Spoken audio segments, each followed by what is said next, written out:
আসসালামু আলাইকুম। আমন্ত্রণ জানাচ্ছি এসকে টিভি বিশেষ অনলাইন সংবাদে। শুরুতে সংবাদ শিরোনাম, এরপরে শুনবেন বিস্তারিত। নির্বাচনী কার্যক্রম শুরুর আগে পদত্যাগের প্রস্তুতি নিচ্ছে উপদেষ্টা আসিফ মাহমুদ।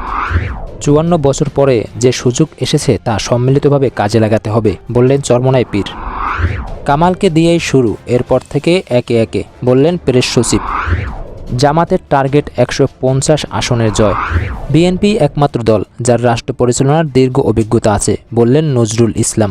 ইসলামী আন্দোলন বাংলাদেশের আমির চরমোনাই পীর মুফতি সৈয়দ মোহাম্মদ রেজাউল করিম বলেছেন, আমি কোথাও নির্বাচনে প্রার্থী হই নাই, ফলে মন্ত্রী হওয়ারও কোনো সুযোগ নাই। তারপরও আমার এবং আমাদের সব প্রচেষ্টার লক্ষ্য দেশকে একটি ভালো অবস্থায় নেওয়া।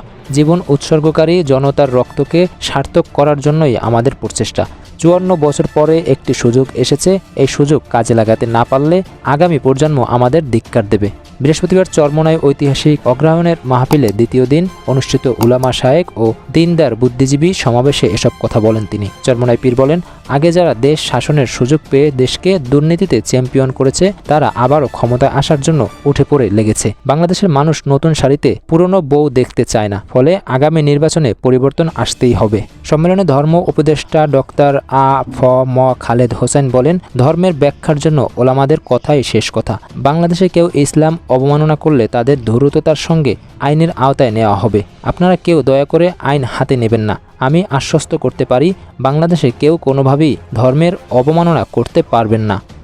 আগামী ত্রয়োদশ জাতীয় নির্বাচন ঘিরে রাজনৈতিক অঙ্গনে প্রস্তুতি এখন তুঙ্গে।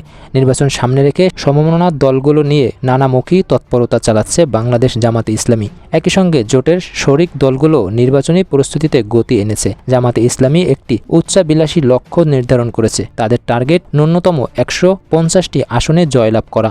সংশ্লিষ্ট সূত্রের দাবি, সমমনা দলগুলো নিয়ে আসন সমঝোতার আলোচনা প্রায় চূড়ান্ত করেছে জামাতে ইসলামী। এখন একটি সমন্বয় কমিটি শেষবারের মতো মাঠ পর্যায়ে জরিপ করছে। কোন দলের কাকে মনোনয়ন দিলে জয়ের সম্ভাবনা রয়েছে সেসব বিষয়ে তথ্য সংগ্রহ করা শুরু হয়েছে। এরপর যোগ্যতা ও জয়ের সম্ভাবনার বিচারে সমমনা দলগুলো থেকে প্রার্থী মনোনয়ন দেওয়া হবে। এ নিয়ে দর কষাকষিও শেষ পর্যায়ে। চলতি মাসে না হলেও আগামী ডিসেম্বরের প্রথম সপ্তাহে এ বিষয়ে আনুষ্ঠানিক ঘোষণা আসবে। তবে যে আসনে যার জয়ের সম্ভাবনা আছে তিনি মনোনয়ন পাবেন, তিনি যে দলেরই হন না কেন।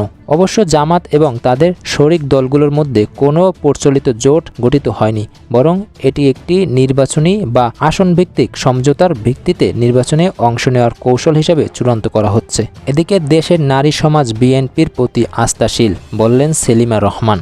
বিএনপি স্থায়ী কমিটির সদস্য ও নারী শিশু অধিকার ফোরামের আহ্বায়ক সেলিমা রহমান বলেছেন, বিএনপি নারী বান্ধব রাজনৈতিক দল। বিএনপি প্রতিষ্ঠার পর থেকে দেশের নারী সমাজের অধিকারের জন্য কাজ করে আসছে, যে কারণে দেশের নারী সমাজ বিএনপির প্রতি আস্থাশীল।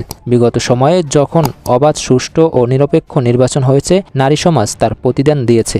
বৃহস্পতিবার বিকেলে বগুড়ার গাবতলী সরকারি পাইলট উচ্চ বিদ্যালয় মাঠে সমাজে নারী ও শিশুদের অগ্রাধিকার শীর্ষক নারী সমাবেশে সভাপতির বক্তব্যে তিনি এসব কথা বলেন। তিনি বলেন, শহীদ রাষ্ট্রপতি জিয়াউর রহমান ও খালেদা জিয়া দেশের নারী সমাজের জন্য কী করেছেন সেটি সবার জানা আছে। তারেক রহমানও দেশের নারী সমাজের উন্নয়ন ও অগ্রযাত্রায় কাজ করতে চান। এই বিষয়টি তিনি রাষ্ট্র কাঠামো মেরামতের রূপরেখায় তুলে ধরেছেন, সেটি প্রান্তিক পর্যায়ে নারী সমাজের মাঝে তুলে ধরতে হবে। সেলিমা রহমান আরও বলেন, একটি স্বৈরাচার সরকার আপনাদের ভোটের অধিকার কেড়ে নিয়েছিল। আপনারা ভোট দিয়ে দেশকে বাঁচাবেন, জনগণকে বাঁচাবেন। গণতন্ত্র পুনরুদ্ধার করতে হলে ধানের শীষের প্রার্থীদের বিজয় করতে হবে। এদিকে নির্বাচনী কার্যক্রম শুরুর আগে পদত্যাগের প্রস্তুতি নিচ্ছে উপদেষ্টা আসিফ মাহমুদ। স্থানীয় সরকার, পল্লী উন্নয়ন ও সমন্বয় উপদেষ্টা আসিফ মাহমুদ সজীব ভুঁইয়া জানিয়েছেন, নির্বাচনী কার্যক্রম শুরু হওয়ার আগেই তিনি পদত্যাগের প্রস্তুতি নিচ্ছেন। নীতিগতভাবে সরকারের অবস্থান নিয়ে নির্বাচনে অংশগ্রহণ করা স্বার্থের সংঘাত সৃষ্টি করে, এমন অবস্থা থেকে তিনি এ সিদ্ধান্ত নিয়েছেন বলে জানান। বৃহস্পতিবার সচিবালয় ব্রিফিংয়ের সময় সাংবাদিকদের প্রশ্নের জবাবে তিনি বলেন, নির্বাচনে অংশগ্রহণের আগে পদত্যাগ করা উচিত। আমি সেই প্রস্তুতি নিচ্ছি। কোন আসন থেকে নির্বাচনে অংশ নেবেন বা কোন রাজনৈতিক দলের হয়ে প্রার্থী হবেন এ প্রশ্নে তিনি বলেন, এখনই রাজনৈতিক বিষয়ে মন্তব্য করা ঠিক হবে না। তিনি শুধু নিশ্চিত করেন, নির্বাচনে অংশ নেবেন বলে ঘোষণা দেওয়া হলেও আসন নির্ধারণ এখনো হয়নি। তিনি বলেন, আইনগতভাবে অন্তর্বর্তী সরকারের সদস্যদের নির্বাচনে অংশ নিতে বাধা নেই, তবে সরকারের পদে থেকে নির্বাচনে নামা নৈতিকভাবে ঠিক নয়। যেই নির্বাচন করুক, কার্যক্রম শুরুর আগেই পদত্যাগ করা উচিত।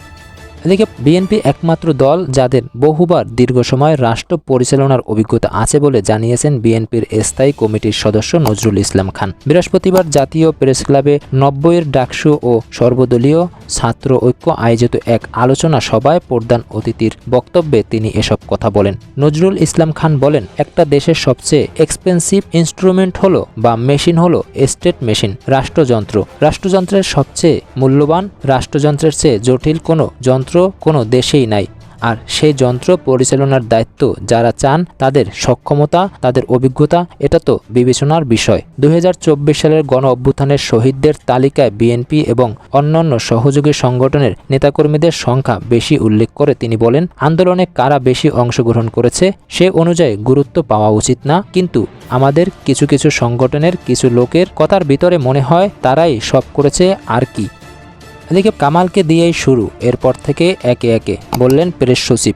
এদিকে প্রধান উপদেষ্টার প্রেস সচিব শফিকুল আলম বলেছেন, জুলাই মাসের গণহত্যার মামলায় দণ্ডিত হওয়ার পর হাসিনার প্রত্যাবর্তনের বিষয়ে বাংলাদেশের অনুরোধ খতিয়ে দেখছে ভারত। তবে সেই প্রত্যাবর্তনের শুরুটা হবে সাবেক স্বরাষ্ট্রমন্ত্রী সাজাপ্রাপ্ত আসামি আসাদুজ্জামান খান কামালকে দিয়ে। শুক্রবার সামাজিক যোগাযোগ মাধ্যম ফেসবুকে নিজের ভেরিফাইড অ্যাকাউন্টে দেওয়া এক স্ট্যাটাসে তিনি এ মন্তব্য করেন।